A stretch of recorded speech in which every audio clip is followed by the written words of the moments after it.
In a heart-pounding thriller, a group of friends embarks on a weekend getaway to a lakeside cabin, seeking solace and escape from their pasts. However, their peaceful retreat takes a horrifying turn when they find themselves trapped in a sweltering sauna, fighting for survival. As tensions rise and hope dwindles, the question remains, will they overcome the scorching ordeal and make it out alive? Don't forget to like and subscribe for more like this content. Spoiler ahead. The film begins on a warm night with a couple, Jamie and Jenna. The happy couple sits inside his car and makes a fuss about each other moments before the car crashes, and Jamie dies instantly. As Jenna struggles with Jamie's lifeless body, she screams, praying for him to wake up, but he doesn't. Jenna is shattered as the police arrive at the scene. 3 years later, Jenna, her best friend, Renee, and some friends, Ian and Michael, are invited to stay for the weekend in a lakeside cabin by Renee. Jenna still copes with her past tragedy and intends to use this vacation to escape her feelings. She has also become interested in photography. Renee's irresponsible boyfriend, Michael, and his friend, Ian, sail to Ian's uncle. When the group arrives at the cabin, Wade and his friendly dog, Bo, welcome them. Ian reveals that Wade has permitted them to celebrate May Day in his cabin and has even gotten them tickets for a festival happening around the nearby town at night later. Ian flirts with Jenna, teasing her about being his +1 at the festival. Wade offers everyone a shot of alcohol upon arrival, but Jenna refuses to join them and retreats to the cabin. Jenna goes to her room and refuses to take her antidepressant pills to have fun with her friends. In the meantime, Wade goes into town with Bo and promises to return by dinner, leaving the group to settle in the cabin and prepare to attend the festival. Michael and Renee excuse themselves and leave Ian and Jenna together in the living room. Ian offers to sleep on the couch, allowing Jenna to take the bedroom. She thanks him, and the duo starts to get along. Ian offers her a beer, and they chat while Michael and Renee make love. Hours later, the group eats dinner. Ian expresses his interest in writing despite Wade's persuasion to stay with him and work for him. Michael makes fun of Ian's ambitions, making Renee uncomfortable. While they all eat dinner, Wade mentions how he may not be around while they are away since he has work to do. After dinner, Jenna gets some fresh air and spends time with Bo outside the cabin. Renee soon joins her and asks if she is having a good time. Jenna says that she is, and they both play with the dog. Wade soon leaves and reminds them to remember their tickets. Inside the cabin, Ian and Michael are fascinated when they stumble inside a sauna Wade built. They decide to spend time in the sauna. When the ladies join them, the boys invite them to tag along. Renee cheerfully agrees, but Jenna is skeptical. She reminds them that they are supposed to be getting ready for the festival. However, Michael insists they still have much time before the festival. Renee suspects Jenna is uncomfortable and tells her she doesn't have to do anything she feels uncomfortable with. Still, Jenna assures her she will join them in the sauna. Michael is the first to get into the sauna. Ian joins in soon after, and Renee arrives. Meanwhile, Jenna is undecided about getting into the sauna. After thinking hard, she decides to join in the fun. In the meantime, the rest of the group is worried that Jenna won't join them, and Michael convinces Ian to go get Jenna. However, when Jenna reaches the entrance, she hesitates again moments before Ian appears and convinces her to let loose and join in. While they enjoy spending time inside, the temperature gets warmer, and Ian reveals the temperature is 184 degrees. Jenna thinks it is too hot, but Ian makes it even hotter. When the temperature becomes too hot, they swim in the lake. After swimming in the lake for a while, they start trembling in the cold and head back inside the sauna. Ian confides in Michael about his interest in Jenna, but Michael dismisses his feelings as infatuation.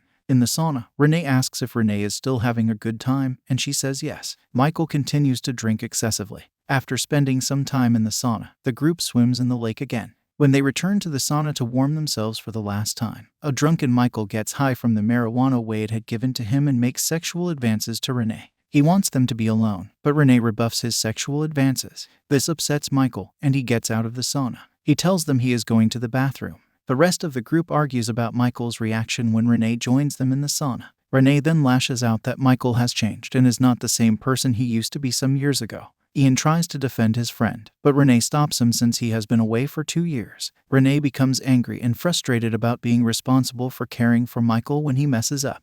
Ian and Jenna try to pacify her, but they are interrupted by loud thuds and crashing sounds outside the sauna. Renee believes that Michael has become too drunk to control himself and yells that she will not spend the rest of her night looking after him like she always does. As the temperature gets way warmer, Renee ultimately decides to leave. However, the door is locked from the outside. Ian and Renee struggle to open the door, which is sealed tightly. Jenna starts to panic. Ian and Renee try to pacify her, but she keeps yelling at Ian to open the door. Renee rebuffs Jenna and asks when she suddenly became claustrophobic. The frightened Jenna explains that she is only bothered about being trapped. Renee suspects that Jenna did not use her pills and scolds her. The The two ladies start arguing, and Ian stops them, assuring Jenna they are not trapped.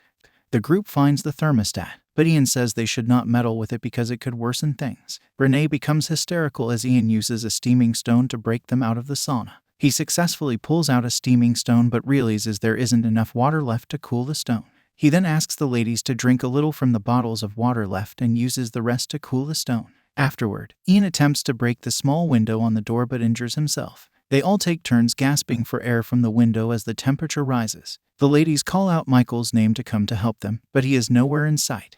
Renee becomes impatient and insists on breaking the thermostat. Still, Ian and Jenna warn her against it to avoid being roasted in the sauna. The group then finds a hidden controller, which they all can't risk destroying since Ian believes it would alter the temperature. Ian suggests blowing out the power fuse but only ends up being electrocuted. The ladies panic when Ian shakes uncontrollably because of the electric shock. In the meantime, Wade and Bo are setting up the fireworks in town.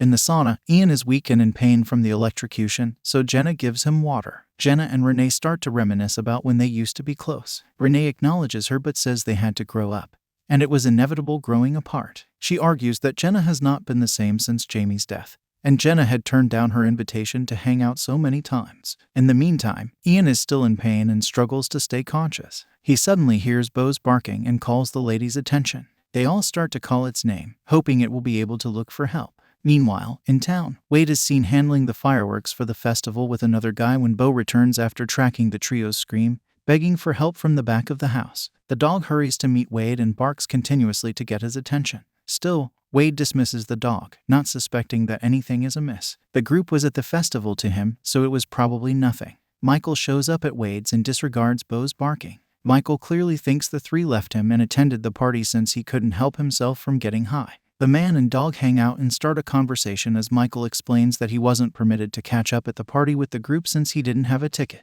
He returned home afterward. The situation transcends in the sauna as the group runs out of water to drink and gets sick from the hot temperature. Renee ultimately decides to break the controller, thinking it would lower the temperature, but Jenna stops it. Renee starts yelling at her, and Jenna inadvertently hits her head with a hot rock, leaving her unconscious. Jenna starts freaking out and decides to break the controller herself, which turns out to heat up the whole sauna, as feared. Ian turns hysterical and burns his body to prevent the steamer from heating, which blows up, killing him. Jenna escapes the sauna at this point, but she realizes she is just hallucinating. She regains consciousness, severely wounded but still alive, while Renee lets her near the broken window. Unaware of his friends in the sauna, Michael returns to the show, where flashbacks show him to the scene where he left the sauna earlier. It shows how he accidentally locked his friends inside. He was so intoxicated that he inadvertently knocked down equipment near that trapped them. Meanwhile, Wade arrives back at the cabin and discovers the two girls alive in the sauna. The paramedics arrive and take Jenna and Renee away in a stretcher as they hold hands, having survived.